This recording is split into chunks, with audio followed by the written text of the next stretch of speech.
Welcome to S P S study point. आप सभी का बहुत बहुत स्वागत है आपके अपने YouTube channel S P S study point पर। आज की ये क्लास है BA BSc BCom third semester के लिए, जिसमें आज हम डिस्कस करने वाले हैं आपके अनिवार्य प्रश्न पत्र का क्वेश्चन पेपर। दोस्तों, थर्ड सेमेस्टर में जो आपका को करिकुलर कोर्स है उसका नाम है human value and environmental studies, जिसे हिंदी में कहते हैं मानव मूल्य एवं पर्यावरण अध्ययन। आपको बता दें दोस्तों, ये आपका कंपलसरी पेपर होता है, यानी अनिवार्य प्रश्न पत्र होता है। जिस प्रकार से आप लोगों ने फर्स्ट सेमेस्टर और सेकंड सेमेस्टर में एग्जाम दिया था, ठीक इसी प्रकार से आपको थर्ड सेमेस्टर में भी कंपलसरी पेपर देना है। ये क्वेश्चन पेपर है अवध यूनिवर्सिटी का, जो अभी हाल ही में संचालित हुआ है, और यहाँ पर आप देख सकते हैं केवल बालिकाओं के लिए लिखा है। ठीक है, केवल अवध यूनिवर्सिटी एक ऐसी यूनिवर्सिटी है जो बॉयज़ और गर्ल्स का पेपर अलग अलग कराती है, यानी दो पेपर कराती है। बाकी सभी यूनिवर्सिटी एक ही पेपर कराती हैं, जो बालक और बालिकाओं दोनों के लिए होता है। ठीक है, तो जिनका एग्ज़ाम अभी नहीं हुआ है उनके लिए पेपर बहुत ही महत्वपूर्ण रहेगा, क्योंकि यहीं से रिपीटेड प्रश्न आपके एग्जाम में पूछे जाएंगे, ठीक ऐसे ही। ओके, और जो भी अवध यूनिवर्सिटी के छात्राएं हैं वो अपना आंसर की मिला लेंगे। ये हमारे पास जो पेपर मिला है वो बुकलेट कोड क्यू का मिला है। आप सभी का QRST हो सकता है, तो आप लोग क्वेश्चन वही रहेंगे, केवल बस जो है क्वेश्चन का जो क्रम है वो थोड़ा बदल जाता है ताकि चीटिंग ना हो सके। ठीक है, तो जो भी छात्र छात्राएँ बीए में हो, बीएससी में हो, बीकॉम में हो, सभी के लिए क्लास इंपॉर्टेंट रहेगी। ये कंपलसरी पेपर है, और आपका चाहे जिस यूनिवर्सिटी से हो, सभी यूनिवर्सिटी में आपका कंपलसरी पेपर को करिकुलर कोर्स होना है, और OMR सीट पर होना है, चाहे आपका एग्ज़ाम रिटन हो या फिर ऑब्जेक्टिव हो। देखिए, मेजर और माइनर के जो आपके सब्जेक्ट रहेंगे उनके आपके अगर पेपर रिटन हो रहे हैं तो भी आपका पेपर जो को करिकुलर कोर्स है वो ऑब्जेक्टिव टाइप होगा, यानी OMR सीट पर ही कराया जाएगा। ठीक है, बहुत सारे बच्चे कन्फ्यूजन में थे। कल काफ़ी लोग का कमेंट भी आया कि सर हमें बताइए कि हमारा पेपर ऑब्जेक्टिव होगा या रिटन। तो बता दे रहे हैं, आप सभी का पेपर ऑब्जेक्टिव टाइप होगा, जिसमें 100 क्वेश्चन पूछे जाएंगे ऑब्जेक्टिव मोड में। ओके, चलिए इस प्रश्न पत्र को हल करने का प्रयास करते हैं, और आंसर की मिलाते रहिएगा आप लोग। और जिनका एग्जाम भी नज़दीक है, अभी नहीं हुआ है, वो सभी लोग इन प्रश्नों को तैयार करते रहेंगे। देखिए, समय आपको यहाँ पर कितना मिला है, 2 घंटे में इस प्रश्न पत्र को हल करना है। यहाँ पर आप देख सकते हैं मैक्सिमम मार्क्स 100। ये केवल और केवल पास करना होता है। ठीक है, क्वालिफाइंग आपके मार्कशीट में केवल क्यू लिख के आएगा, अगर आप पास हो जाएंगे। क्वालिफाइंग इसका मार्क्स नहीं जुड़ता है, एक बात का ध्यान रखेंगे। ठीक है, चलिए डिस्कस करते हैं आज के इस प्रश्न को। पहला प्रश्न जो पूछा गया है वो क्योटो प्रोटोकॉल से संबंधित पूछा गया है कि क्योटो प्रोटोकॉल संबंधित है अर्थव्यवस्था से, गरीबी से, पर्यावरण से, या उपयुक्त सभी। Kyoto protocol is related to economy, property of elevation, environmental conservation, या ऑल ऑफ द एबव। तो दोस्तों, आपको बता दें क्योटो प्रोटोकॉल एक अंतर्राष्ट्रीय संधि है। क्योटो प्रोटोकॉल क्या है? एक प्रकार की अंतर्राष्ट्रीय संधि है, जिसे ग्लोबल वार्मिंग द्वारा हो रहे जलवायु परिवर्तन को रोकने के लिए बनाया गया है। ये प्रोटोकॉल जापान के क्योटो शहर में 11 दिसंबर 1997 में अपनाया गया था। इसको आप नोट करके रखेंगे, कभी कभी पूछ लेता है कि क्योटो प्रोटोकॉल किस शहर से अपनाया गया था। तो कौन से शहर से अपनाया गया? ये क्योटो शहर से अपनाया गया था। कब अपनाया गया था? 1997 में। 11 दिसंबर 1997 में ये अपनाया गया था। ये एक प्रकार की अंतर्राष्ट्रीय संधि है, जिसे ग्लोबल वार्मिंग द्वारा हो रहे जलवायु परिवर्तन को रोकने के लिए बनाया गया है। ठीक है, तो आप यहाँ देख सकते हैं आपका सी आंसर सही होगा, इन्वायरमेंटल कंजर्वेशन।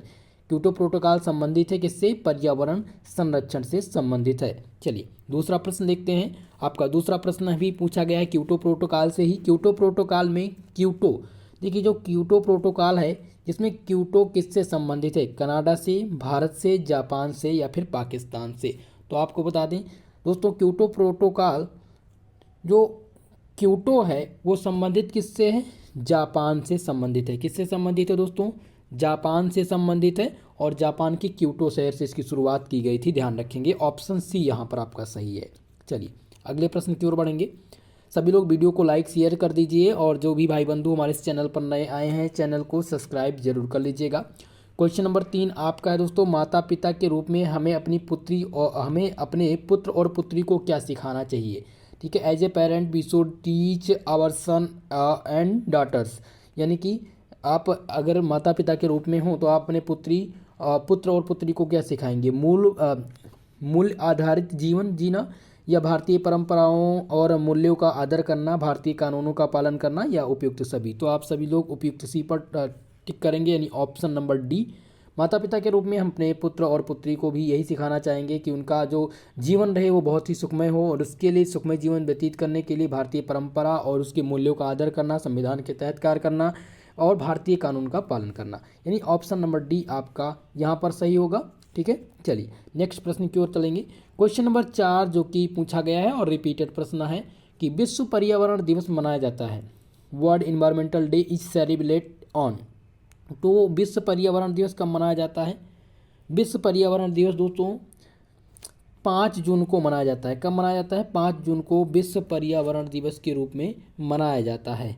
ओके, आपका आंसर यहाँ पर सी सही होगा। सभी लोग विश्व पर्यावरण दिवस, विश्व वन दिवस तैयार कर लेंगे, यहीं से क्वेश्चंस आएंगे, दिवस पूछे जाते हैं। क्वेश्चन नंबर 5 आपका है नैतिक विज्ञान। नैतिकता किसका विज्ञान है? पूछ लिया गया है कि नैतिकता है जो किसका विज्ञान है? सौंदर्य का, सत्य का, आचरण का, या मन का? तो आपको बता दें दोस्तों, जो नैतिकता है वो आचरण का विज्ञान है। किसका विज्ञान है? आचरण का विज्ञान है। आपका यहाँ पर सही आंसर है option number C. Next question देखते हैं, क्वेश्चन नंबर 6 जो कि पूछा गया इथोस का अर्थ है कि इथोस का क्या अर्थ होता है? इथोस मीन्स, तो इथोस का जो मतलब होता है दोस्तों वो आचरण होता है। इथोस का मतलब क्या होता है?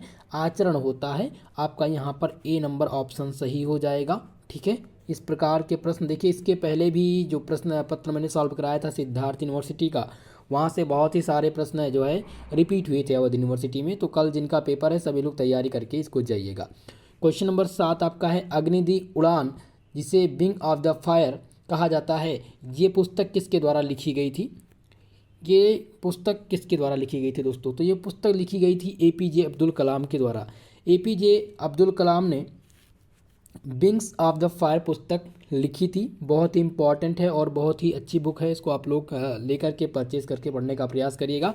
तो एपीजे अब्दुल कलाम से संबंधित कम से कम 5 से 7 प्रश्न एग्जाम में पूछे जा सकते हैं। तो अब्दुल कलाम को तैयार कर लीजिएगा, विवेकानंद के बारे में आप तैयार कर लें, और गांधी जी के बारे में। ये तीनों महापुरुष ऐसे हैं जिनसे एग्जाम में प्रश्न बहुत पूछे जाते हैं, और आपके human value and environmental studies का ये बहुत ही प्रमुख टॉपिक है और बहुत ही इंपॉर्टेंट है। तो इन महापुरुषों के बारे में आप इनकी जीवनी, इनके जो इन्होंने सत्याग्रह आंदोलन कैसा कैसा आंदोलन किया, किस किस चीज़ में भाग लिया है, और इन्होंने कौन सी पुस्तक लिखी है। ठीक है, तो इन तीनों के बारे में आप तैयार करके जाइएगा। क्वेश्चन नंबर 7, तो 7वें प्रश्न का जो सही जवाब था वो है एपीजे अब्दुल कलाम। ओके, आप चलिए नेक्स्ट प्रश्न की ओर। आपका 8वां प्रश्न है, पूछा गया है CSR वाक्यांश का अर्थ क्या होता है? CSR वाक्यांश का अर्थ क्या होता है? तो इसका मतलब होता है दोस्तों कॉर्पोरेट सोशल रिस्पॉन्सिबिलिटी, यानी निगमित सामाजिक उत्तरदायित्व इसका अर्थ है, यानी ऑप्शन ए यहाँ पर आपका सही आंसर होगा। बहुत ही इंपॉर्टेंट है CSR,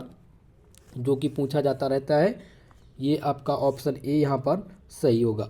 चलिए क्वेश्चन नंबर 9, आपका 9वां प्रश्न है, गांधी जी का स्वराज से क्या तात्पर्य था? देश के लिए स्वतंत्रता, शासन, पूर्ण स्वतंत्रता, या देशवासियों के लिए स्वतंत्रता? तो दोस्तों गांधी जी का जो स्वराज था, गांधी जी ने जो स्वराज की मांग की थी, तो उसके तात्पर्य यही था देशवासियों के लिए स्वतंत्रता, freedom for the men's of the century men's. Okay, country men's, देशवासियों के लिए स्वतंत्रता। ऑप्शन डी यहाँ पर आपका सही होगा। 9वें प्रश्न का जो सही आंसर था वो ऑप्शन नंबर आपका डी था। चलिए नेक्स्ट प्रश्न की ओर। आपका 10वां प्रश्न जो पूछा गया है वो पूछा गया है कि इंटरनेट पर वस्तु खरीदने तथा बेचने का क्या नाम दिया जाता है? इलेक्ट्रॉनिक खरीदारी कहा जाता है इसको, या इंटरनेट खरीदारी कहा जाता है, या ई कॉमर्स कहा जाता है, या ब्रांड खरीदारी कहा जाता है? तो इंटरनेट पर जब हम किसी भी वस्तु को खरीदते हैं या फिर बेचते हैं तो उसको क्या नाम दिया जाता है? उसको ई कॉमर्स के अंतर्गत आप लोग खरीदारी या बिक्री करते हैं। तो आपका सही आंसर है option number C. Question number 11 है आपका, जो पूछा गया था कि अब्दुल कलाम 2002 से 2007 तक के भारत के कौन से राष्ट्रपति थे? कौन से राष्ट्रपति थे? अब्दुल कलाम जो थे वो 2002 से लेकर के 7 तक भारत के कौन से राष्ट्रपति थे? 8वें राष्ट्रपति थे, या 9वें थे, या फिर 10वें, या फिर 11वें? ठीक है, तो अब्दुल कलाम के विषय में आप याद रखिएगा, अब्दुल कलाम जी भारत के 11वें राष्ट्रपति थे जो 2002 से 2007 के बीच रहे हैं। ठीक है, तो आपका करेक्ट ऑप्शन क्या हो जाएगा? ऑप्शन नंबर डी हो जाएगा। नेक्स्ट प्रश्न देखिए, आपका क्वेश्चन नंबर 12 पूछा गया है आध्यात्मिकता का अर्थ। ठीक है, आध्यात्मिकता का अर्थ क्या है? एक ईश्वर, वह धर्म जिसे कोई अपना मानता है, या फिर हर किसी भीतर संतोषजनक गहरी इच्छा तथा जिस प्रकार से व्यक्ति उस इच्छा का समाधान करते हैं, या फिर एक साझा विश्वास प्रणाली के संदर्भ में पवित्र के माध्यम से महत्व की खोज। तो दोस्तों जो क्वेश्चन पूछा गया आध्यात्मिकता, तो आध्यात्मिकता से तात्पर्य है कि एक साझा विश्वास प्रणाली के संदर्भ में पवित्र के माध्यम से महत्व की खोज, यानी ऑप्शन यहाँ पर आपका डी करेक्ट आंसर होगा। सही आंसर क्या है? ऑप्शन नंबर डी आपका है। क्वेश्चन नंबर 13 देखते हैं, बिल गेट्स की पत्नी का नाम पूछा गया है। बिल गेट की पत्नी का क्या नाम था? ऑप्शन ए था मेलिंडा गेट्स, ऑप्शन बी आपका है रेलिडा गेट्स, और सी दिया गया है सेलिंडा गेट्स, और ऑप्शन डी दिया गया है एलिंडा गेट्स। तो बता दें आपको दोस्तों, जो बिल गेट्स हैं इनकी पत्नी का नाम क्या है? इनकी पत्नी का नाम है मेलिंडा गेट्स, यानी ऑप्शन ए यहाँ पर आपका करेक्ट आंसर रहेगा। बहुत ही इंपॉर्टेंट क्वेश्चन रहा है और ये रिपीट हुआ है दोस्तों। ठीक है, बहुत सारे प्रश्न इसमें आपको मिलेंगे जो रिपीटेड हैं। अब क्वेश्चन नंबर 14 आपका है, रिश्वत अधिनियम 2010 कब लागू हुआ था? तो रिश्वत अधिनियम 2010 लागू हुआ था दोस्तों, कब लागू हुआ था? 1 जनवरी 2011 में। कब लागू हुआ था? 1 जनवरी 2011 में लागू हुआ था रिश्वत अधिनियम 2010, जिसे UKBA के नाम से जानते हैं। तो आपका जो सही आंसर हो जाएगा ये ऑप्शन नंबर सी आपका है, जुलाई 2011। ओके, चलिए नेक्स्ट प्रश्न की ओर बढ़ेंगे। क्वेश्चन नंबर 15 आपका है, अजीज प्रेमजी ने क्या स्थापित किया था? अजीज प्रेमजी ने क्या स्थापित किया है? ऑप्शन ए दिया गया अजीज प्रेमजी फाउंडेशन, बी है गांधी फाउंडेशन, सी है नेहरू फाउंडेशन, और डी दिया गया है रामकृष्ण फाउंडेशन। तो आपको बता दें दोस्तों, अजीज प्रेमजी ने अजीज प्रेमजी फाउंडेशन का शुभारंभ किया था। इन्होंने स्थापना की थी अजीज प्रेमजी फाउंडेशन। ये एक प्रकार की गैर सरकारी संस्था है जो अजीज प्रेमजी ने स्थापित की थी।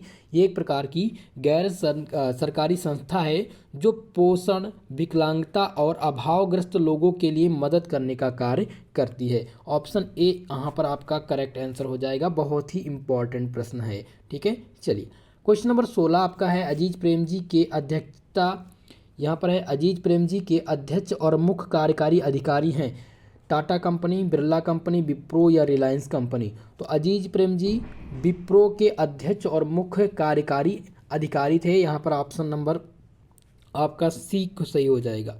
ठीक है, ऑप्शन नंबर सी यहाँ पर आपका सही है। नेक्स्ट प्रश्न की ओर बढ़ेंगे।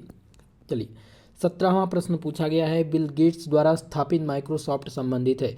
जो बिल गेट्स ने माइक्रोसॉफ्ट स्थापित किया है वो किससे संबंधित है? क्या वो एक प्रकार का सॉफ्टवेयर है, या फिर रियल इस्टेट से है, या फिल्म उद्योग से है, या मोबाइल कंपनी से है? तो बिल गेट्स ने जो भी माइक्रोसॉफ्ट का संबंधित द्वारा माइक्रोसॉफ्ट स्थापित किया था वो सॉफ्टवेयर से संबंधित है। ठीक है, ऑप्शन ए यहाँ पर आपका करेक्ट आंसर होगा।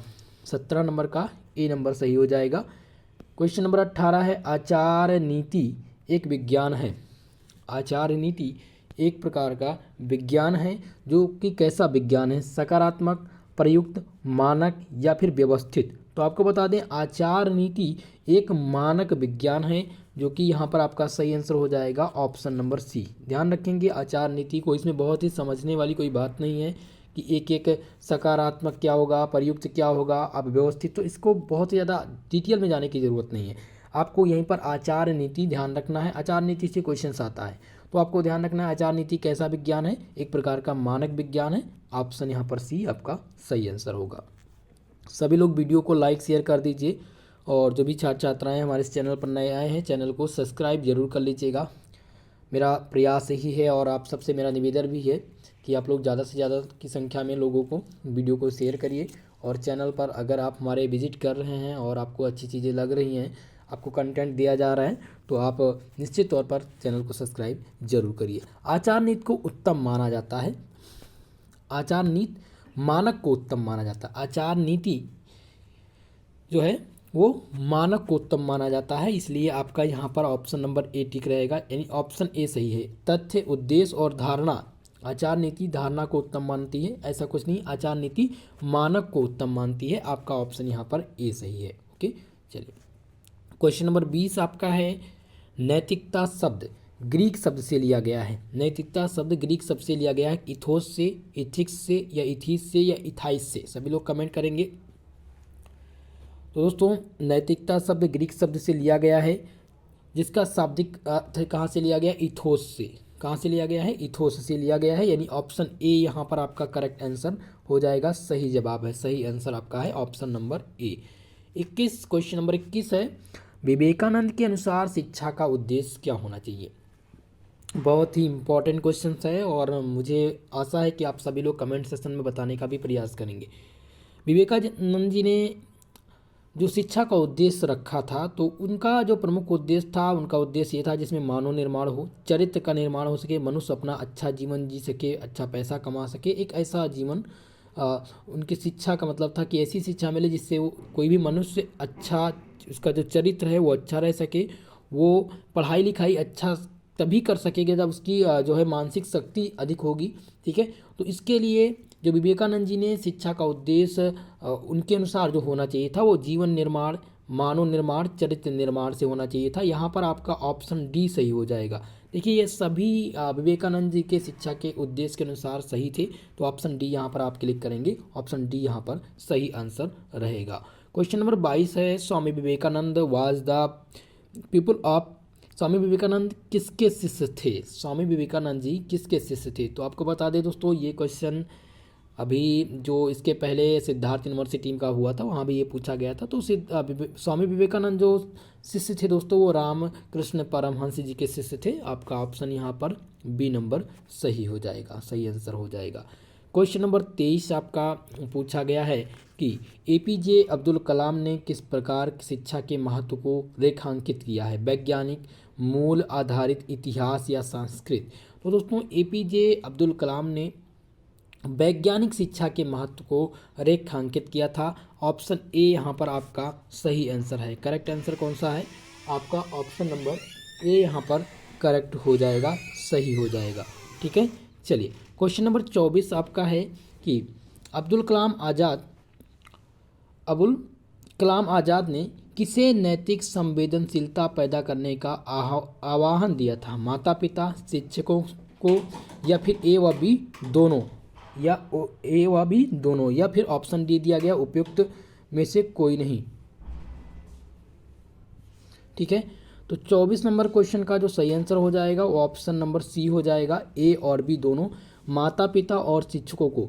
अब्दुल कलाम आज़ाद ने माता पिता और शिक्षकों को नैतिक संवेदनशीलता पैदा करने का आह्वान किया था। ऑप्शन यहाँ पर आपका सी नंबर सही ऑप्शन है। ठीक है, चलिए क्वेश्चन नंबर 25 देख सकते हैं, पूछा गया है यहाँ पर, स्वामी विवेकानंद ने श्री कृष्ण से उनकी पहली मुलाकात में क्या प्रश्न पूछा था। जब स्वामी विवेकानंद जी श्री कृष्ण से मिले थे, यानी कि श्री कृष्ण रामकृष्ण मिशन यानी रामकृष्ण से मिले थे, तो उनकी पहली मुलाकात में उन्होंने क्या प्रश्न पूछा था। क्या पहला ऑप्शन दिया गया कि क्या आपने ईश्वर को देखा, ये पूछा था स्वामी विवेकानंद जी ने, या फिर ऑप्शन बी दिया गया कि आपको लगता है कि ईश्वर विद्यमान है, या ऑप्शन सी आपका है कि क्या ईश्वर में विश्वास कर सकते हैं, और या डी दिया गया है कि कोई ईश्वर है। तो दोस्तों आपको बता दें यहाँ पर जो आपका सही आंसर है 25 नंबर क्वेश्चन का जो करेक्ट आंसर है वो है ऑप्शन नंबर ए, क्या आपने ईश्वर को देखा है। आपका करेक्ट आंसर क्या हो जाएगा, क्या आपने ईश्वर को देखा है, यही प्रश्न पूछा था। ठीक है, ऑप्शन नंबर ए आपका करेक्ट आंसर है। चलिए नेक्स्ट प्रश्न की ओर बढ़ेंगे। क्वेश्चन नंबर 26 है, धन तथा धन सृजन से संबंधित गांधीवादी सिद्धांत पर आधारित था। क्वेश्चन है कि धन तथा धन सृजन से संबंधित गांधीवादी सिद्धांत पर आधारित था। तो ऑप्शन यहाँ पर दिया गया है ट्रस्टीशिप, फेलोशिप, पूंजीवाद या समाजवाद। तो यहाँ पर जो आंसर होगा वो ऑप्शन नंबर ए हो जाएगा, ट्रस्टीशिप। धन तथा धन सृजन से संबंधित गांधीवाद एक प्रकार का सिद्धांत है। ऑप्शन ए यहाँ पर आपका करेक्ट आंसर हो जाएगा, सही जवाब हो जाएगा। 27 नंबर प्रश्न है जो कि पूछा गया था कि गांधी जी के अनुसार अहिंसा के सार्वभौमिक मानवीय मूल्यों को स्तरों में विकसित किया जाना चाहिए, अंतर्राष्ट्रीय, व्यक्तिगत, राष्ट्रीय या उपरोक्त सभी। क्या आप सबको इस क्वेश्चन का आंसर पता है? सभी लोग बताने का प्रयास करेंगे कि गांधी जी के अनुसार अहिंसा के जो सार्वभौमिक मानवीय मूल्य थे उनको किस स्तर पर विकसित किया जाना चाहिए, क्या राष्ट्रीय स्तर पर या अंतर्राष्ट्रीय स्तर पर या फिर व्यक्तिगत? तो सभी लोग कमेंट सेक्शन में क्वेश्चन नंबर 27 का आंसर करने का प्रयास करेंगे क्लास के बाद। ओके, चलिए क्वेश्चन नंबर 28 आपका है, निम्नलिखित में से किसका वर्णन गांधी जी ने अपने 2 फेफड़ों के रूप में किया है? पहला ऑप्शन आपका है अहिंसा तथा शांति, ऑप्शन बी है अहिंसा तथा सत्य, और सी नंबर दिया गया है सत्य तथा शांति, और डी दिया गया है ब्रह्मचर्य तथा अपरिग्रह। तो दोस्तों आपको बता दें, सत्य तथा अहिंसा गांधी जी ने अपने 2 फेफड़ों के रूप में वर्णन किसका किया था? सत्य तथा अहिंसा का किया था। यहाँ पर आपका सही आंसर हो जाएगा option number B, correct answer, सही जवाब हो जाएगा आपका। नेक्स्ट प्रश्न की ओर बढ़ेंगे। क्वेश्चन नंबर 29 है, WW का तात्पर्य है वर्ल्ड वाइड वेब से या वर्ल्ड वाइड वेब या वर्ल्ड वाइड वेब से या वर्ल्ड वाइड वेब से? तो दोस्तों आपका 29 नंबर जो प्रश्न है इसका जो सही आंसर है वो ऑप्शन नंबर ए है, वर्ल्ड वाइड वेब। WW का अर्थ क्या है? वर्ल्ड वाइड वेब से, ऑप्शन ए यहाँ पर आपका करेक्ट आंसर है। क्वेश्चन नंबर 30 आपका है दोस्तों, भ्रष्टाचार का नकारात्मक प्रभाव पड़ता है देश की अर्थव्यवस्था पर, देश की कार्य संस्कृति पर या देश की सेवाओं पर या उपयुक्त सभी? तो यहाँ पर आपका जो सही आंसर है वो ऑप्शन नंबर डी है, उपयुक्त सभी आपका करेक्ट आंसर हो जाएगा। भ्रष्टाचार का नकारात्मक जो प्रभाव पड़ता है वो देश की अर्थव्यवस्था पर, देश की कार्य संस्कृति पर, देश की सेवाओं पर पड़ता है, इसलिए आपका सही आंसर है option number D. Okay, next प्रश्न की ओर बढ़ेंगे। क्वेश्चन नंबर 31 आपका है, डॉक्टर APJ अब्दुल कलाम का पूरा नाम। तो डॉक्टर APJ अब्दुल कलाम का जो पूरा नाम था वो था अबुल फाकिर जैनुलब्दीन अब्दुल कलाम, ठीक है। यहाँ पर आपका बी नंबर ऑप्शन सही रहेगा। APJ अब्दुल कलाम से बहुत सारे प्रश्न मिलेंगे आपको, जैसा आप अभी देख सकते हैं 5 से 6 प्रश्न अब्दुल कलाम जी से पूछे जा चुके हैं। तो इन क्वेश्चन को आप तैयार करके रहिएगा। इनकी जीवनी, इनका पूरा नाम, जन्म कब हुआ था और इन्होंने कौन कौन सी पुस्तक लिखी है, ठीक है। क्वेश्चन नंबर 32 आपका है, भ्रष्टाचार के कारण क्या है? तो भ्रष्टाचार के कारण आर्थिक सुरक्षा, आयकर की उच्च दर, लोकतंत्र प्रणाली या उपरोक्त सभी? तो आपको बता दें दोस्तों, यहाँ पर अगर भ्रष्टाचार से संबंधित क्वेश्चन पूछा जाए तो आप क्या कह सकते हैं? भ्रष्टाचार से संबंधित प्रश्न जो पूछे गए हैं उसमें आप क्वेश्चन नंबर आपका ऑप्शन ए भी सही है, आर्थिक सुरक्षा, और या फिर आपका सी नंबर है लोकतंत्र की प्रणाली। तो उपरोक्त सभी यहाँ पर हम नहीं लगा सकते, उपरोक्त सभी यहाँ पर हम नहीं लगा सकते। भ्रष्टाचार का जो कारण है वो आर्थिक असुरक्षा और लोकतंत्र की प्रणाली के आधार पर भी है, ठीक है। तो ऑप्शन ए यहाँ पर फिलहाल सही आंसर है। चलिए नेक्स्ट प्रश्न की ओर। क्वेश्चन नंबर 33 है आपका कि साइबर धोखे से बचने के लिए अपना पासवर्ड किसी को बताना चाहिए, केवल पारिवारिक सदस्यों के साथ साझा करना चाहिए, केवल रिक्त संबंधियों के साथ, या फिर केवल 2 या 3 मित्रों के साथ? तो साइबर धोखे से बचने के लिए हमें अपना पासवर्ड किसी को भी नहीं बताना चाहिए। ऑप्शन नंबर ए आपका यहाँ पर करेक्ट आंसर रहेगा, ठीक है। चलिए नेक्स्ट प्रश्न की ओर। आपका अगला प्रश्न पूछा गया है 34 नंबर क्वेश्चन, जो कि पूछा गया है कि निगमित प्रशासन क्या है? तंत्र का संग्रह, भारतीय कॉर्पोरेट या मानक संहिता या उपभोग संरक्षण कानून? तो इस क्वेश्चन का जो सही आंसर है निगमित प्रशासन। निगमित प्रशासन क्या है? उपभोक्ता संरक्षण कानून से संबंधित है। ऑप्शन यहाँ पर आपका डी नंबर करेक्ट होगा, सही जवाब होगा। साइबर सुरक्षा पूछा गया है, 35 नंबर क्वेश्चन जो है वो पूछा गया है, साइबर सुरक्षा क्या है? तो साइबर सुरक्षा मैलवेयर से सुरक्षा प्रदान करती है, साइबर सुरक्षा आतंकवादियों से सुरक्षा प्रदान करती है, या साइबर सुरक्षा साइबर हमलों से एक प्रणाली की रक्षा करती है? तो यहाँ पर आपका ऑप्शन नंबर डी सही है, साइबर सुरक्षा इन सभी से हमें सुरक्षा प्रदान करती है। ऑप्शन नंबर डी आपका करेक्ट आंसर होगा क्वेश्चन नंबर 35 का। क्वेश्चन 36 है आपका, विद्यार्थी के लिए लाभदायक नहीं है अत्यधिक समय फेसबुक पर सक्रिय रहना, या अत्यधिक समय व्हाट्सएप पर सक्रिय रहना, या फिर बाहरी खेल के लिए अनिच्छुक रहना, या उपयुक्त सभी? तो तो आपको बता दें दोस्तों, यहाँ पर आपका जो सही आंसर है वो ऑप्शन नंबर डी होगा करेक्ट आंसर, क्योंकि विद्यार्थी के लिए लाभदायक नहीं है, ना तो अत्यधिक फेसबुक पर आपको डटे रहना या फिर ना ही अत्यधिक व्हाट्सएप पर अपना समय एक्सपेंड करना। ज़्यादा से ज़्यादा अपनी शिक्षा और अपने जो है लाइफ या दैनिक जीवन में उपयोग करिए, ताकि आपका भविष्य जो है उज्जवल हो सके, ना कि आप व्हाट्सएप, फेसबुक या फिर इंस्टा पर आप अपना समय बर्बाद करें। ओके, 37 नंबर क्वेश्चन आपका है वैश्विक तापन संबंधित है। तो वैश्विक तापन किससे संबंधित है? वातावरणीय ताप ह्रास से, वातावरणीय ताप वृद्धि से। तो दोस्तों वैश्विक तापन जो है वो संबंधित है वातावरणीय ताप वृद्धि से। ऑप्शन यहाँ पर आपका बी करेक्ट आंसर होगा, सही जवाब हो जाएगा option number B. Okay, question number 38 है वैश्विक तापन के लिए सर्वाधिक उत्तरदायी कौन सा है? तो वैश्विक तापन के लिए सर्वाधिक उत्तरदायी जो है वो है CO2 कार्बन डाइऑक्साइड, यानी यहाँ पर सही आंसर क्या हो जाएगा? ऑप्शन ए आपका करेक्ट आंसर होगा 38 नंबर का। 39 नंबर क्वेश्चन जो कि पूछा गया है कि पर्यावरण संरक्षण के लिए प्रत्येक व्यक्ति को क्या करना चाहिए? पौधारोपण करना चाहिए, ईंधन चलित वाहनों का प्रयोग कम कर देना चाहिए, साइकिल का प्रयोग करना चाहिए या उपयुक्त सभी। तो यहाँ पर आप डी नंबर टिक करेंगे, उपयुक्त सभी।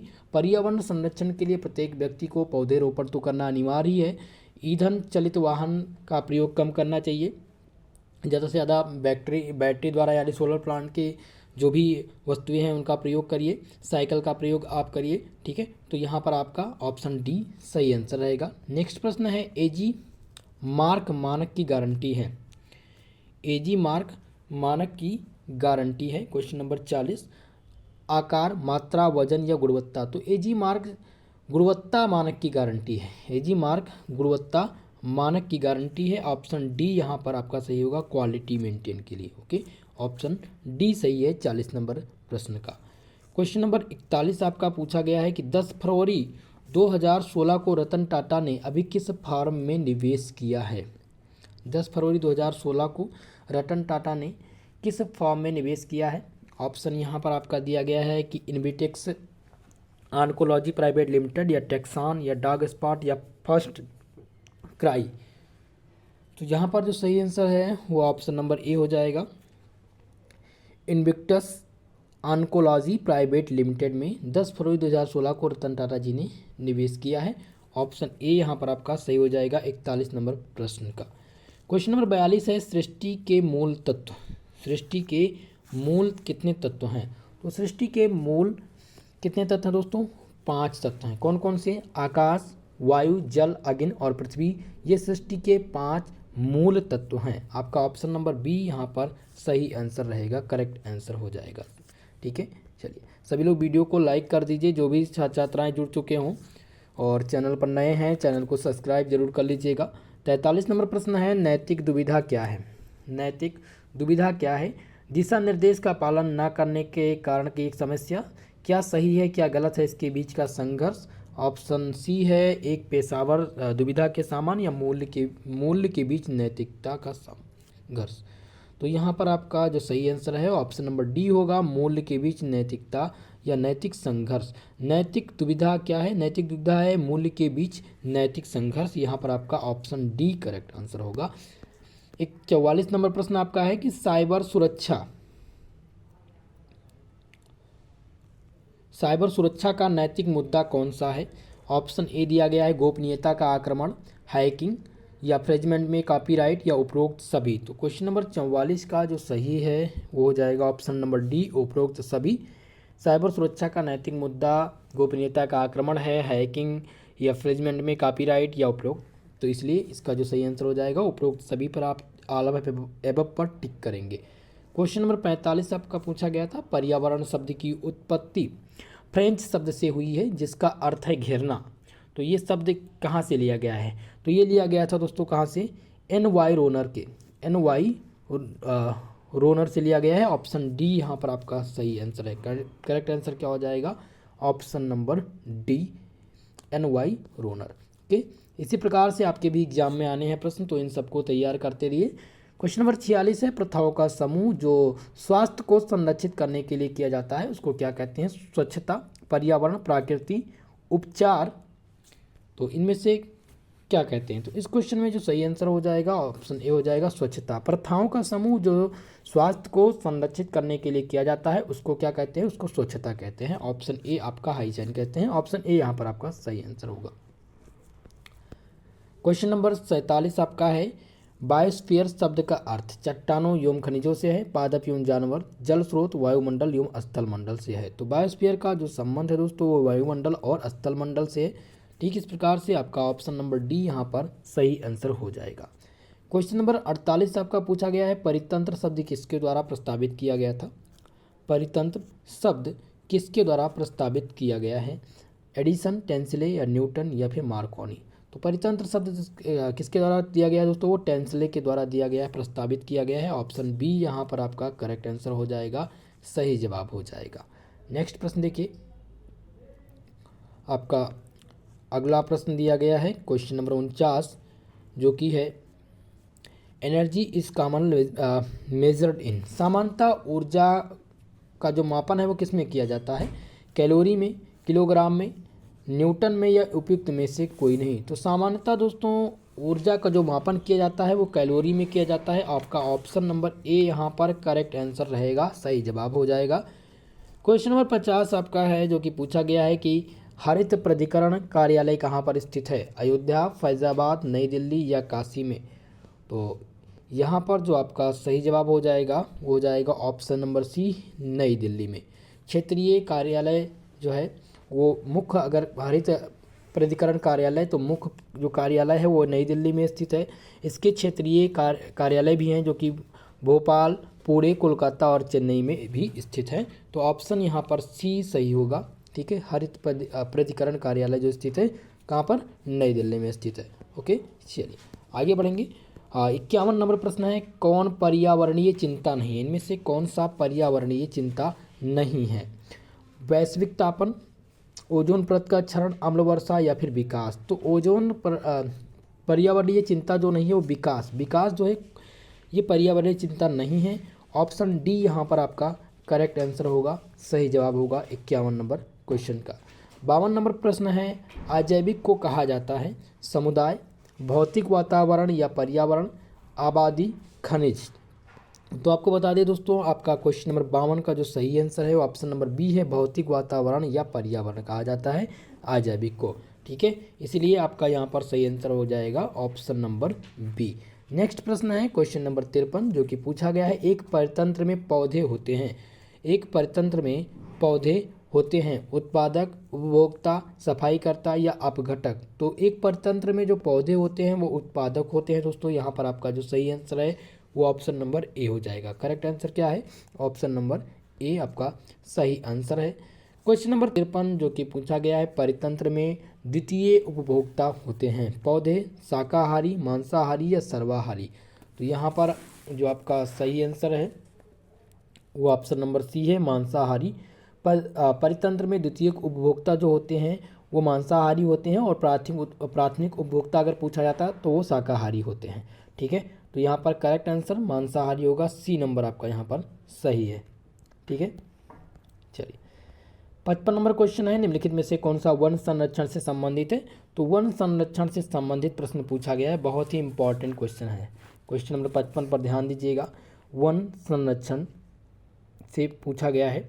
देखिए दोस्तों, वन संरक्षण अधिनियम जो लागू हुआ था, एक तो 1980 में लागू हुआ है, जो कि 86 में पूर्ण रूप से लागू हुआ था। एक ये जो कि वन पर्यावरण अधिनियम था, लेकिन वन संरक्षण अधिनियम जो लागू हुआ है वो 1972 में लागू हुआ है। ये अधिनियम पौधों और जानवरों की प्रजातियों के संरक्षण हेतु किया गया है और यह अधिनियम जम्मू कश्मीर को छोड़ करके पूरे देश में लागू है। भारत के पहले केवल नामित 5 राष्ट्रीय उद्यान थे, लेकिन अगर वर्तमान की बात में पूछा जाए कि वर्तमान में वन संरक्षण भारत में वन संरक्षण अधिनियम कितने राष्ट्रीय उद्यान हैं वन संरक्षण से अधिनियम के अंडर में? तो आप क्या बताएंगे? 101 राष्ट्रीय उद्यान इस समय हैं भारत में। 101 राष्ट्रीय उद्यान की संख्या है। पहले नामित कितने थे? पहले 5, केवल 5 राष्ट्रीय उद्यान थे, लेकिन आज भारत में 101 राष्ट्रीय उद्यान हैं। ठीक है, तो अब बात करते हैं आपके ऑप्शंस की कि इनमें से वन संरक्षण से संबंधित कौन सा है। तो पहला प्रश्न देखिए, यहाँ पर पहला दिया गया है रणथंभौर प्रोजेक्ट। तो रणथंभौर प्रोजेक्ट किसके अंतर्गत आता है, किसके लिए जाना जाता है? ये टाइगर रिजर्व के लिए है, यानी कि टाइगर रिजर्व के लिए है जो कि जयपुर में स्थित है। तो यहाँ पर वन संरक्षण अधिनियम यानी वन के बारे में पूछा गया है, तो ये ऑप्शन आपका रॉन्ग हो जाएगा। ऑप्शन बी है Kaziranga national park. Kaziranga national park जो कि एक सींग के गड़े के लिए प्रसिद्ध है, जो कि कहाँ पर स्थित है? असम में स्थित है। तीसरा ऑप्शन है आपका गिर, जो कि गुजरात में स्थित है, और ये गिर किसके लिए प्रसिद्ध है? यहाँ पर एशियाई शेर के लिए प्रसिद्ध है। गिर जो है नेशनल पार्क किसके लिए संबंधित किसके लिए प्रसिद्ध है? तो आप ध्यान रखेंगे ये एशियाई शेर के लिए है। और आपका ऑप्शन नंबर डी है साइलेंट वैली। साइलेंट वैली जो कि कहाँ पर स्थित है? ये नीलगिरी में स्थित है, ठीक है। ये कहाँ पर स्थित है? नीलगिरी में स्थित है। यहाँ पर नीलगिरी पहाड़ी में ये साइलेंट वैली नेशनल पार्क कहाँ पर स्थित है? नीलगिरी में है, जो कि केरला में पड़ता है, ठीक है। ये आपके वन संरक्षण से संबंधित है। तो आपका ऑप्शन नंबर डी यहाँ पर हो जाएगा, साइलेंट वैली आपका करेक्ट आंसर रहेगा, ठीक है। यहाँ पर रणथंभौर प्रोजेक्ट आप नहीं लगा सकते क्योंकि ये टाइगर रिजर्व से संबंधित है। काजीरंगा नेशनल पार्क जो कि एक सींग के गड़े के लिए, और गिर जो है ये एशियाई शेर के लिए है, ठीक है। तो पेड़ पौधों से संबंधित यानी वन संरक्षण से संबंधित जो है वो ऑप्शन नंबर डी है, साइलेंट वैली। कहाँ पर स्थित है ध्यान रखेंगे, ये केरला में स्थित है, जो कि कहाँ पर पड़ता है? जो नीलगिरी की पहाड़ियों में स्थित है। चलिए नेक्स्ट प्रश्न की ओर। क्वेश्चन नंबर 56, वन्य जीव महत्वपूर्ण है क्योंकि ये भोजन का स्रोत है, भोजन व वस्त्र का स्रोत है, जीवन का स्रोत है, या जैव नियंत्रित कारण है ये। तो ध्यान रखिएगा वन्य जीव महत्वपूर्ण इसलिए है क्योंकि ये जैव नियंत्रक कारक हैं। यहाँ पर आपका करेक्ट आंसर हो जाएगा ऑप्शन नंबर डी।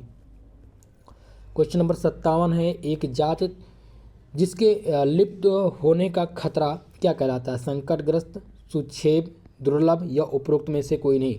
ध्यान रखिएगा एक जात जिसके विलुप्त होने का जो खतरा है वो क्या कहलाता है?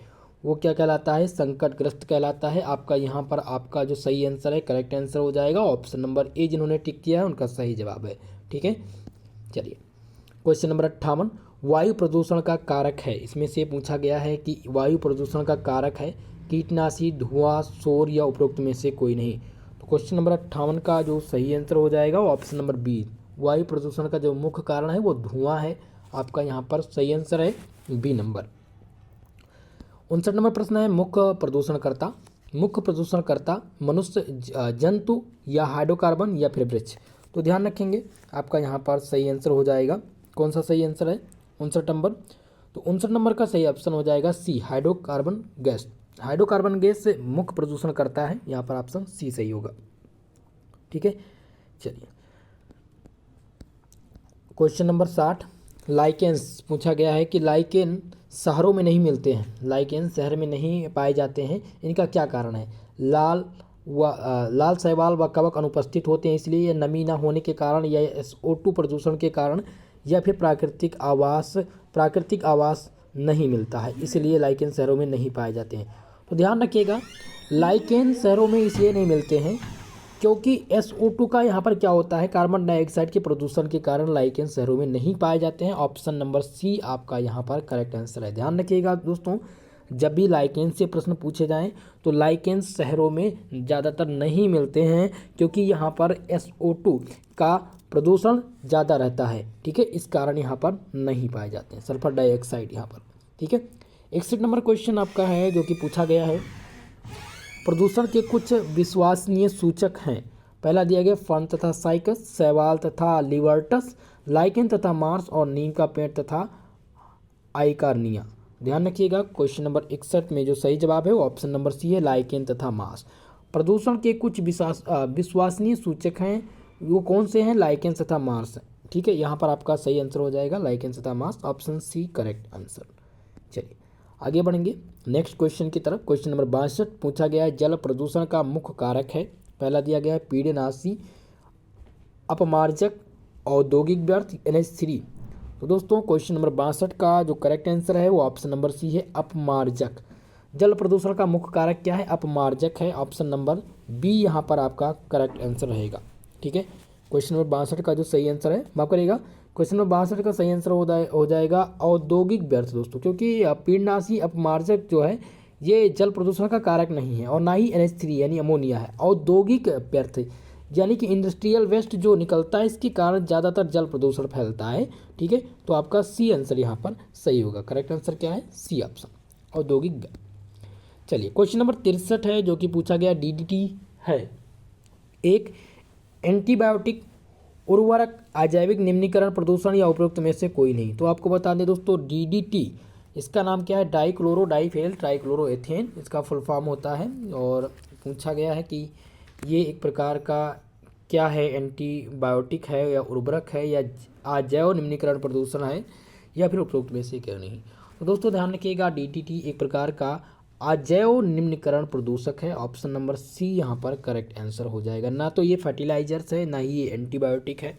ये कीटनाशक के रूप में भी इसका पहले उपयोग करते थे मच्छर मारने के लिए, लेकिन अब ये बंद कर दिया गया है, इस पर बैन हो चुका है। तो ऑप्शन सी यहाँ पर सही आंसर होगा 63 नंबर का। ठीक है, चलिए क्वेश्चन नंबर 64 की तरफ बढ़ेंगे। क्वेश्चन नंबर 64 आपका है कि जल व मृदा प्रदूषण का मुख्य स्रोत। जल व मृदा का जो जल और मृदा में प्रदूषण हो रहे हैं उसका प्रमुख स्रोत क्या है? कृषि उद्योग रहेगा या खदान या ताप बिजली घर या उपरोक्त सभी। तो दोस्तों ध्यान रखेंगे, जब भी ऐसा क्वेश्चन आए कि जल व मृदा प्रदूषण का प्रमुख स्रोत, तो इसमें उपरोक्त सभी होगा, क्योंकि कृषि उद्योग जो है इंडस्ट्रियल लगाया जा रहा है उसके कारण भी हो रहा है, खदान जो हो रही है इसके कारण भी मृदा या जल का क्या हो रहा है? प्रदूषण फैल रहा है, और ताप बिजली घर से भी। तो ऑप्शन डी यहाँ पर करेक्ट आंसर होगा। ठीक है, क्वेश्चन नंबर 65 आपका है लवणीकरण। लवणीकरण होता है अत्यधिक खेती से या खराब अफवाह से। तो आपका यहाँ पर दोनों ऑप्शन सही है। ऑप्शन नंबर सी, ए और बी दोनों। ओके, सी ऑप्शन सही है यहाँ पर। क्वेश्चन नंबर 66 है जो कि पूछा गया था कि जल प्रदूषण का कारण, जल प्रदूषण का प्रमुख कारण क्या है? ये प्लावक की वृद्धि, उद्योग, बहिर्रिसाव, वर्षा या पादप तथा जंतु के शरीर का क्षय। तो क्वेश्चन नंबर 66 का जो सही आंसर है दोस्तों वो है आपका इंडस्ट्रियल यानी कि इन्फ्लुएंस, जिसे औद्योगिक बहिर्रिसाव कहते हैं। ठीक है, तो आपका यहाँ पर बी आंसर सही होगा। ऑप्शन नंबर बी करेक्ट है। ठीक है, ऑप्शन नंबर बी, जल प्रदूषण का जो कारण है वो है औद्योगिक बहिर्रिसाव। Option B. नेक्स्ट प्रश्न की ओर, क्वेश्चन नंबर 67, धूल के मुख्य प्रभाव का एक कारण। धूल के मुख्य प्रभाव का एक कारण क्या है? रंध्र खुलने का, रंध्र बंद होने का, या पत्तियों में कुंडलित होना, या पत्तियों का पीलापन। अब धूल के मुख्य प्रभाव का कारण यहाँ पर पूछा गया, तो अब धूल के मुख्य प्रभाव क्या है इसको भी समझना होगा। तो इसमें दोस्तों ज़्यादातर जो रंध्र होते हैं उसका बंद होने का कारण होता है। ठीक है, तो यहाँ पर ऑप्शन कौन सा सही होगा? बी नंबर सही हो जाएगा आपका। धूल के मुख्य प्रभाव का एक कारण है रंध्र का बंद होना। ठीक है, ऑप्शन बी यहाँ पर आपका सही आंसर है। क्वेश्चन नंबर 68 पूछा गया है कि जेट जहाज से निकलने वाला मुख्य वायु प्रदूषक कौन सा है? CO2 या फिर फ्लोरोकार्बन या फिर NO2 या ओजोन। तो दोस्तों आपको बता दें, जेट जहाज से जो निकलने वाला मुख्य वायु प्रदूषक है वो है फ्लोरोकार्बन। क्या है? फ्लोरोकार्बन। कार्बन के फ्लोराइड से जो धुएं निकलते हैं वो किससे निकलते हैं? जेट जहाज से निकलते हैं। ऑप्शन नंबर बी यहाँ पर आपका सही आंसर हो जाएगा। नेक्स्ट प्रश्न आपका देखिए 69 नंबर, जो कि पूछा गया है कि नई दिल्ली के वाहनों में कौन सा रेचक प्रदूषक नहीं निकलता है? SO2, राख, CO या हाइड्रोकार्बन। तो यहाँ पर आप सही आंसर क्या करेंगे? बी नंबर जाएंगे, यानी राख। नई दिल्ली के वाहनों में कौन सा रेचक प्रदूषक नहीं निकलता? तो राख नहीं निकलती है, फ्लाई ऐश नहीं निकलता। ऑप्शन बी यहाँ पर 69 नंबर का सही आंसर हो जाएगा। ठीक है दोस्तों, चलिए आगे बढ़ते हैं। Question number 70। सभी लोग वीडियो को लाइक कर दीजिए, और आप सबसे मेरा यही निवेदन है कि कमेंट सेशन में ज़्यादा से ज़्यादा आप सबकी संख्या रहती है। मैं देखता हूँ ज़्यादातर आप लोग बात करते हैं, आपस में बात करने का समय नहीं है दोस्तों। ये अभी आपके पढ़ने का समय है, और जब भी क्लास हो तो आप प्रयास यही करिए कि आप अनर्गल चैट बिल्कुल ना करिए और आपस में बात करने का प्रयास ना करिए। आप कर रहे हैं बात, कोई दिक्कत नहीं है, लेकिन आप उसमें एक दूसरे को गलत बोलना ये अनुचित है। अगर आप ऐसा करेंगे तो मुझे दोस्तों ना चाहकर भी आप सबको ब्लॉक करना पड़ेगा। और मेरा प्रयास ये नहीं है, मेरा प्रयास ये है कि आप सबको शिक्षा देना। लेकिन अगर आपकी वजह से किसी को भी दिक्कत हो रही है तो वो बात मुझ तक आती है। तो मेरा प्रयास ये है और आप सबसे मेरा निवेदन भी है कि जितने भी छात्र छात्राएँ हमारे इस चैनल से जुड़े हुए हैं वो सभी लोग डिसिप्लिन में रहिए। अभी आपका दोस्तों बहुत ही बहुमूल्य समय है। अगर आपने ये समय अभी ख़राब आपने कर दिया, आप ये समझ रहे हैं अभी समय हमारे पास है, 2-4 मिनट से क्या होगा, ऐसा कुछ नहीं है। अगर आपका 1 मिनट अगर आप बर्बाद कर रहे हैं तो आप अपने पैर पर कुल्हाड़ी मार रहे हैं। मैं ये नहीं कह रहा आप यही क्लास देखिए, बिल्कुल मेरा ये कहना नहीं है। मेरा कहना ये है कि आप ज़्यादा से ज़्यादा फोकस अपनी स्टडी पर करिए जो कि आपका भविष्य उज्जवल बना सके। शिक्षा ही एक ऐसा है दोस्तों जो आपके भविष्य को उज्जवल बना सकती है। तो शिक्षा के साथ खिलवाड़ बिल्कुल मत करिए और अपने आप के साथ तो बिल्कुल मत करिए, ठीक है। हमेशा आप सबके साथ धोखा करें चलेगा, लेकिन अपने आप के साथ जिस दिन अपने आप से धोखा आप करेंगे ना तो आपको बहुत बाद में बहुत दिक्कत होगी। जब हम भी आप लोग की तरह थे तो हमें इतनी समझ नहीं थी, बाद में समझ में आया कि सारी चीज़ें होती हैं। और यही मेरा प्रयास है कि मैं आपको बताऊं कि आप ऐसा ना करें जो आपके लिए हानिकारक हो, ठीक है। तो आप सबसे निवेदन ये है कि पुनः मैं एक बार कहूँगा, कमेंट सेशन में ज़्यादातर आप लोग वार्तालाप ना करें, क्लास पर ध्यान दीजिए, आंसर करते रहिए, ठीक है। मुख्य वायु प्रदूषक यहाँ पर पूछा गया था, ठीक है। तो 70 नंबर क्वेश्चन में जो आपका करेक्ट आंसर है वो है आपका CO2, ठीक है, कार्बन डाइऑक्साइड गैस। ये जो है ये मुख्य वायु प्रदूषक के रूप में है। ऑप्शन बी आपका सही है 70 नंबर का। चलिए 71 नंबर प्रश्न आपका है, मुख्य अथवा सर्वाधिक वायु प्रदूषण होता है वहित मल से या फिर घरेलू अपमार्जक तथा पेस्टिसाइड से, ऑटोमोबाइल संरेचक तथा उद्योग से, रसायनों से या कीटनाशक से। तो आप सभी लोग बताइए मुख्य तथा सर्वाधिक वायु प्रदूषक यहाँ पर पूछा गया है। तो वायु प्रदूषक किससे होता है दोस्तों, सभी लोग बताएंगे। 71 नंबर क्वेश्चन का सही आंसर क्या हो जाएगा? तो इसका सही आंसर ऑप्शन नंबर सी है। मुख्य तथा जो सर्वाधिक वायु प्रदूषण होता है वो ऑटोमोबाइल रेचक तथा उद्योग के रसायनों से होता है, ठीक है। तो यहाँ पर आप सी नंबर ऑप्शन टिक करेंगे, सही आंसर आपका सी नंबर होगा, ओके। चलिए 72 नंबर प्रश्न है कि प्रदूषक का पहला तथा सर्वाधिक प्रभाव एक स्थान की वनस्पति प्राकृतिक वनस्पति पर या वातावरण के प्राकृतिक संतुलन पर या प्राकृतिक भू रासायनिक चक्र पर या उपरोक्त सभी। तो दोस्तों आपको बता दें प्रदूषक का पहला तथा सर्वाधिक प्रभाव पड़ता है वातावरण के प्राकृतिक संतुलन पर, एक स्थान की प्राकृतिक वनस्पति पर। प्रदूषक का पहला सर्वाधिक प्रभाव कब पड़ेगा? जब किसी भी स्थान की प्राकृतिक वनस्पति के बारे में आपको पता होगा कि कैसी वहाँ की वनस्पति है। वातावरण के प्राकृतिक संतुलन यानी वातावरण में जो प्राकृतिक संतुलन है वहाँ का कैसा है। प्राकृतिक भू रासायनिक चक्र उस स्थान का कैसा है। तो यहाँ पर आप कौन सा आंसर टिक करेंगे? ऑप्शन नंबर डी उपरोक्त सभी। यहाँ पर ऑप्शन डी सही होगा आपका, ठीक है। चलिए नेक्स्ट प्रश्न है क्वेश्चन नंबर 73 जो कि पूछा गया है कि पेड़ की कटाई घटती है वर्षा, मृदा अपरदन, तूफान या भूस्खलन। तो पेड़ की कटाई कब घटती है? रेनफॉल, यानी पेड़ की कटाई घटती है वर्षा।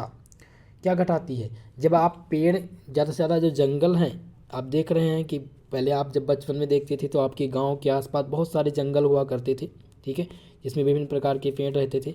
लेकिन आप देख रहे हैं कि शहरीकरण हो रहा है, जगह जगह पर पेड़ कट जा रहे हैं।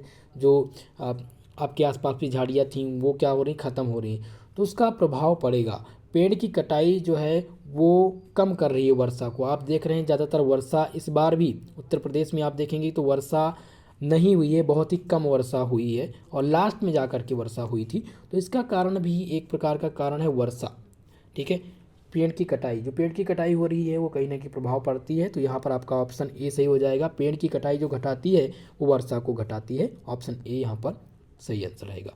क्वेश्चन नंबर 74 आपका पूछा गया है कि वायु के बिना जीवन, अगर वायु के बिना जीवन है तो वो क्या कहलाएगा? ऑक्सीकरण से मुक्त या ऑक्सीजनी है या जीवन के समय में कमी है या असंभव। तो वायु के बिना जो जीवन होता है वो ऑक्सीजनी कहलाता है। क्या कहलाता है? ऑक्सीजनी कहलाता है। ऑप्शन बी यहाँ पर आपका करेक्ट आंसर रहेगा, ठीक है। ऑप्शन नंबर बी 74 का सही आंसर है। यहाँ पर आप असंभव नहीं, वायु के बिना जीवन असंभव है ये कहना सही है, असंभव है, लेकिन ये नहीं पूछा गया कि वायु के बिना जीवन क्या असंभव है या नहीं, ये नहीं पूछा गया। वायु के बिना जीवन कैसा होगा, तो वायु के बिना जीवन जो होता है वो ऑक्सीजन ही होता है, यानी जब तक आपको ऑक्सीजन मिल रहा है तब तक आपका जीवन है, जब आपको ऑक्सीजन नहीं मिलेगा तो आपका जीवन खत्म हो जाएगा। ठीक है, तो यहाँ पर आप असंभव पर नहीं टिक करेंगे, ना ही जीवन के समय में कमी आप टिक करेंगे। आपका यहाँ पर ऑप्शन नंबर बी सही था। ठीक है, ऑक्सीजन जिन्होंने लगाया उनका करेक्ट आंसर रहेगा। नेक्स्ट प्रश्न की ओर बढ़ेंगे। क्वेश्चन नंबर 75 है आपका कि जलीय तंत्र में आसानी से गति करने वाले जीव क्या कहलाते हैं? बेंथोस, पादप प्लावक, नेप्टान या जंतु प्लावक? तो दोस्तों आपको बता दें कि जलीय तंत्र में आसानी से गति जो करते हैं वो जीव क्या कहलाते हैं? सभी लोग बताएंगे कि वो क्या कहलाते हैं। क्वेश्चन नंबर बी, आप ऑप्शन नंबर बी यहाँ पर सही है, पादप प्लावक। ठीक है, जलीय तंत्र में आसानी से जो गति करते हैं वो जीव कहलाते हैं पादप प्लावक। ठीक है, और इस क्वेश्चन में थोड़ा सा मुझे भी डाउट है और मैं एग्जैक्टली नहीं बता पा रहा हूँ। क्वेश्चन नंबर 75 तो मेरे हिसाब से पादप प्लावक होना चाहिए, फिलहाल यूनिवर्सिटी क्या मानती है वो उस पर डिपेंड है। तो 75 नंबर क्वेश्चन थोड़ा सा डाउट है, अगर आपको क्लियरली आंसर पता होगा तो आप कमेंट सेक्शन में कमेंट कर सकते हैं। ओके, चलिए 76 नंबर प्रश्न देखते हैं जो कि पूछा गया परितंत्र में होते हैं। परितंत्र में होते हैं जैविक तथा अजैविक घटक, पादप तथा जंतु, उत्पादक तथा उपभोक्ता या शाकाहारी तथा मांसाहारी। तो एक परितंत्र में जैविक तथा अजैविक दोनों घटक होते हैं, दोनों प्रकार के घटक पाए जाते हैं, इसलिए यहाँ पर आपका जो करेक्ट आंसर है, सही जवाब है वो ऑप्शन नंबर ए है। क्वेश्चन नंबर 77 है किसी खाद्य श्रृंखला में किसी खाद्य श्रृंखला की पहली कड़ी हरे पादप हैं, क्योंकि ये विस्तृत रूप से वितरित होते हैं, ये मृदा में भली प्रकार से स्थित होते हैं, केवल उन्हीं में सूर्य के प्रकाश की उपस्थित वायुमंडलीय CO2 को स्थिर करने की क्षमता होती है, उपरोक्त सभी। तो क्वेश्चन नंबर 77 का जो सही आंसर है वो ऑप्शन नंबर डी हो जाएगा, उपरोक्त सभी। किसी खाद्य श्रृंखला की पहली कड़ी हरे पादप हैं, क्योंकि ये विस्तृत रूप से वितरित होते हैं, क्योंकि ये मृदा में भली प्रकार से स्थित होते हैं, केवल उन्हीं में सूर्य प्रकाश की उपस्थिति में वायुमंडल की CO2 को स्थिर करने की क्षमता होती है, किसमें? हरे पौधों में। ठीक है, या हरे पादप में। तो इसलिए आपका ऑप्शन नंबर डी यहाँ पर करेक्ट आंसर होगा, 77 नंबर का सही जवाब हो जाएगा। क्वेश्चन नंबर 78 जो कि पूछा गया है प्राथमिक उत्पादकता के लिए निम्न में से कौन सी स्थिति सबसे अनुपयोग होती है? यहाँ पर ऑप्शन नंबर ए दिया गया है, मीडोब, नदी के किनारे, वन क्षेत्र, गुफा या तालाब। तो यहाँ पर प्राथमिक उत्पादकता के लिए निम्न में से निम्नलिखित कौन सा स्थिति सबसे अनुपयोग है? तो यहाँ पर गुफा सबसे अनुपयोग है, यहाँ पर आपका केप सही आंसर हो जाएगा, ऑप्शन नंबर सी यहाँ पर करेक्ट आंसर है। ध्यान रखिएगा इस क्वेश्चन को, गुफा आपका करेक्ट आंसर है। ठीक इसी प्रकार से क्वेश्चन पूछे जाने की संभावना इस बार है, पूछे जरूर जाएंगे। 79 नंबर क्वेश्चन देखिए जो कि पूछा गया है, जल चक्र को नियंत्रित करता है, जल चक्र को नियंत्रित करता है घास स्थल, वन या फिर प्लावक या फिर उपरोही। 79 नंबर क्वेश्चन का जो सही आंसर है दोस्तों वो आपका बी हो जाएगा, फॉरेस्ट। वन जो है वो जल चक्र को नियंत्रित करता है। आप देख रहे हैं कि जगह जगह पर वन कम हो रहे हैं, पेड़ की कटाई हो रही है, वहाँ पर शहरीकरण बन रहा है, उद्योग बन रहा है, फैक्ट्री बन रहे हैं, तमाम प्रकार के पेड़ को, जंगल को ख़त्म किया जा रहा है, तो ये नियंत्रित करता है आपकी वर्षा को। तो जल चक्र को नियंत्रित जो करने का कारक है वो कौन करता है? वन करता है। आपका ऑप्शन बी यहाँ पर सही आंसर है। क्वेश्चन नंबर 80 आपका है कि घास स्थल इकोतंत्र, घास स्थल इकोतंत्र परितंत्र में संख्या का पिरामिड कैसा होगा? रेखीय होगा, सीधा होगा या अनियमित होगा या उल्टा होगा? तो ये अपराइट होगा। घास स्थल इकोतंत्र परितंत्र में संख्या का जो पिरामिड है दोस्तों वो सीधा रहेगा, ऑप्शन नंबर बी यहाँ पर आपका करेक्ट आंसर है 80 नंबर क्वेश्चन का। क्वेश्चन नंबर 81 है, पूछा गया ऊर्जा का पिरामिड होता है, ऊर्जा का पिरामिड कैसा होता है? तो ऊर्जा का पिरामिड हमेशा सीधा होता है। कैसा रहता है दोस्तों? ऊर्जा का जो पिरामिड है वो हमेशा सीधा रहता है, ऑप्शन ए यहाँ पर करेक्ट आंसर है, सही जवाब है। क्वेश्चन नंबर 82 है, प्लावक, पादप प्लावक होते हैं, पादप प्लावक होते हैं, स्वपोषी होते हैं या परपोषी होते हैं या फिर रसायन पोषी होते हैं या फिर ये कीट भक्षी होते हैं? तो आपको बता दें दोस्तों, पादप जो प्लावक होते हैं वो स्वपोषी होते हैं, वो स्वपोषी होते हैं, इसलिए आपका करेक्ट आंसर है, सही आंसर जो है, सही जवाब ऑप्शन नंबर ए हो जाएगा। नेक्स्ट प्रश्न है क्वेश्चन नंबर 83 जो कि पूछा गया परितंत्र के दो घटक, परितंत्र के दो घटक कौन से हैं? तो परितंत्र के दो प्रमुख घटक हैं, जैविक तथा अजैविक, जैविक तथा अजैविक ये परितंत्र के दो प्रमुख घटक हैं, इसलिए ऑप्शन नंबर सी यहाँ पर सही जवाब है। क्वेश्चन नंबर 84 जो कि पूछा गया है परितंत्र में खाद्य स्तर क्या कहलाता है? परितंत्र में खाद्य स्तर क्या कहलाता है? पोषी स्तर, उपभोक्ता स्तर, उत्पादक स्तर या फिर शाकाहारी स्तर। तो आपको बता दें दोस्तों, क्वेश्चन नंबर 84 का जो सही आंसर हो जाएगा वो ऑप्शन ए हो जाएगा, पोषी स्तर। परितंत्र में खाद्य जो स्तर है वो क्या कहलाता है? पोषी स्तर कहलाता है। इसीलिए यहाँ पर आपका सही जो आंसर हो जाएगा वो ऑप्शन नंबर ए हो जाएगा।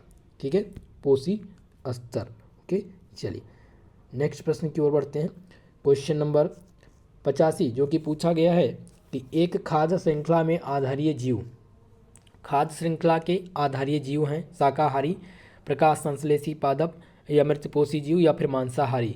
तो इसका जो सही आंसर है 85 नंबर का दोस्तों वो ऑप्शन बी हो जाएगा, प्रकाश संश्लेषी पादप। खाद्य श्रृंखला के आधारीय जो जीव हैं वो प्रकाश संश्लेषी पादप हैं। इसीलिए आपका जो सही आंसर है यहाँ पर वो हो जाएगा option number B. Correct answer क्या हो जाएगा? ऑप्शन नंबर बी हो जाएगा आपका यहाँ पर। ठीक है, चलिए नेक्स्ट प्रश्न की ओर। क्वेश्चन नंबर 86 जो कि पूछा गया है, निम्न में से कौन सा उर्वरक नहीं है? उर्वरक इसमें से पूछा गया नहीं है, तो डीएपी ये आपका उर्वरक है। दूसरा ऑप्शन है एनपीके, ये भी आपका डीएपी के अंतर्गत आता है। दो प्रकार की डीएपी आती है, एक सरदार और एक आती है एनपीके, तो ये दोनों आपके उर्वरक के रूप में है। ऑप्शन सी है गैमेक्सिन। गैमेक्सिन जो है ये उर्वरक के रूप में नहीं है, कीटनाशक के रूप में प्रयोग की जाती है। ऑप्शन नंबर डी आपका है यूरिया, ये भी उर्वरक से संबंधित है। तो यहाँ पर आपका करेक्ट आंसर सी, ये उर्वरक नहीं है। ठीक है, चलिए क्वेश्चन नंबर 87 जो कि पूछा गया निम्नलिखित में से कीटनाशी नहीं, इनमें से कौन सा कीटनाशी नहीं है? तो पहला ऑप्शन है डीडीटी। डीडीटी भी एक कीटनाशी है जो कि मच्छर मारने के लिए पहले प्रयोग किया जाता था। ऑप्शन बी है 2,4-D। 2,4-D दोस्तों ज़्यादातर इसका यूज जो है खरपतवार नाशक के रूप में किया जाता है।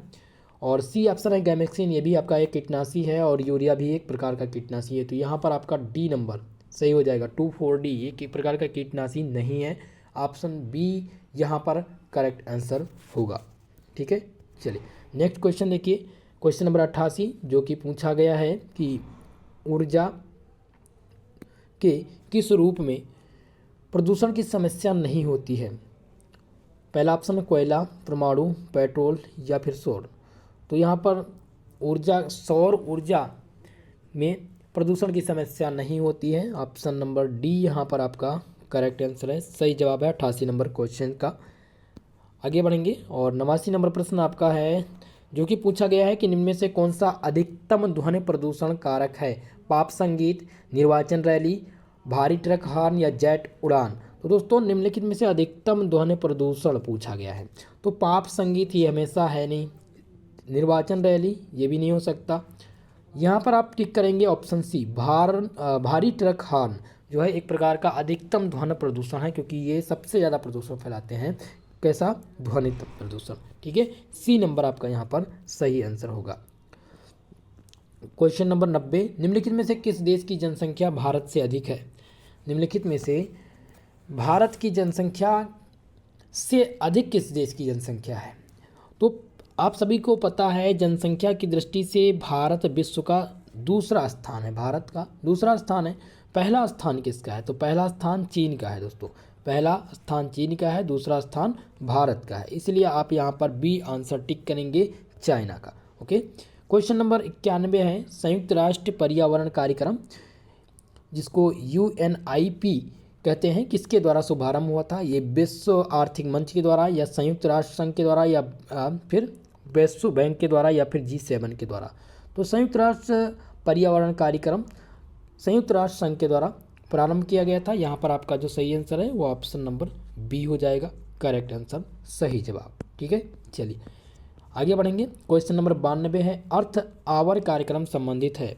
अर्थ आवर कार्यक्रम किससे संबंधित है? धनार्जन से, पृथ्वी के प्रति अपने समर्पण को व्यक्त करना या करने का सांकेतिक कार्यक्रम, या सॉफ्टवेयर उच्चीकरण या उपयुक्त में से कोई नहीं। तो आपको बता दें अर्थ आवर कार्यक्रम जो है ये संबंधित है दोस्तों पृथ्वी के प्रति अपने समर्पण को व्यक्त करने का सांकेतिक कार्यक्रम एक प्रकार का है।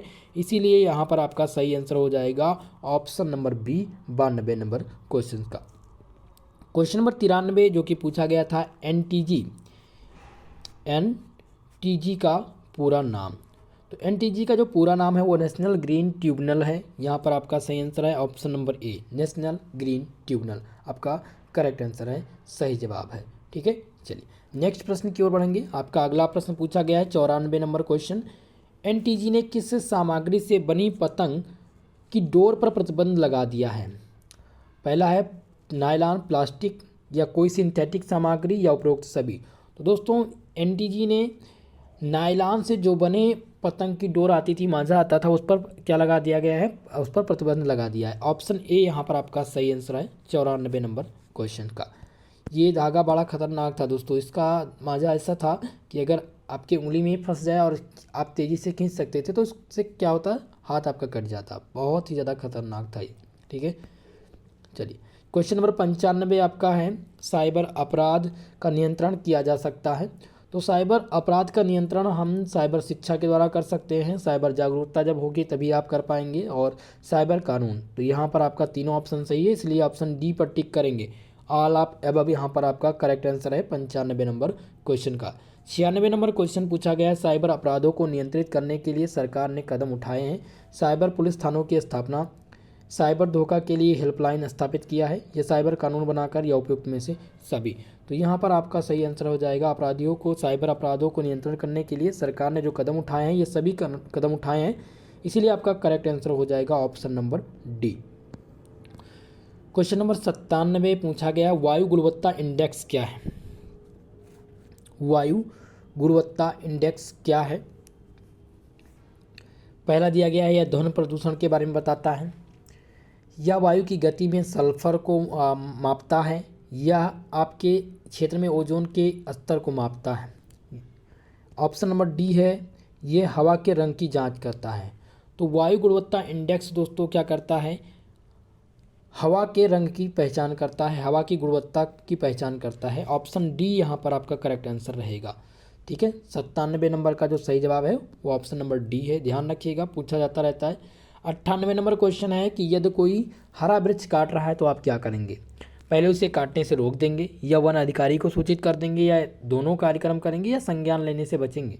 तो यदि कोई हरा पेड़ काट रहा है तो सबसे पहले जाहिर सी बात है कि आप उसको काटने से रोकेंगे कि आप हरा पेड़ मत काटिए।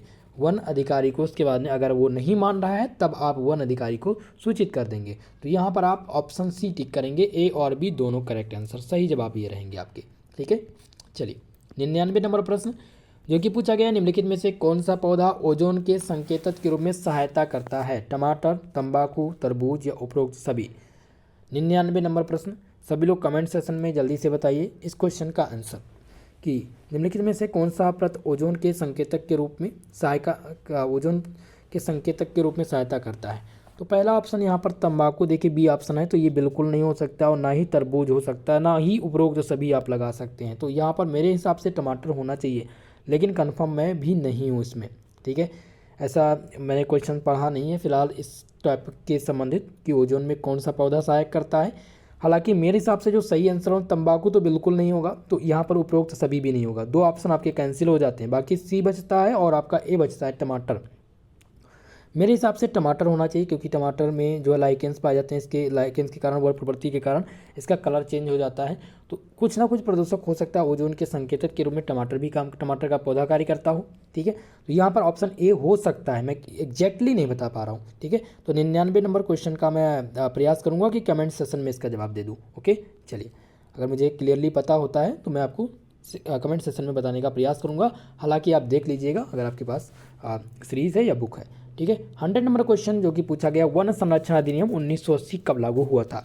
1 अप्रैल 1976 को, या 1 मार्च 1977 को, या फिर 1 मई 1979 को, या 1 अक्टूबर 1986। तो आपको बता दें दोस्तों, वन संरक्षण अधिनियम 1980 इसका नाम ही था, और ये लागू हुआ था 1 अक्टूबर 1986 में। कब लागू हुआ था? 1986 में लागू हुआ था, इसलिए आपका यहाँ पर सही आंसर हो जाएगा ऑप्शन नंबर डी।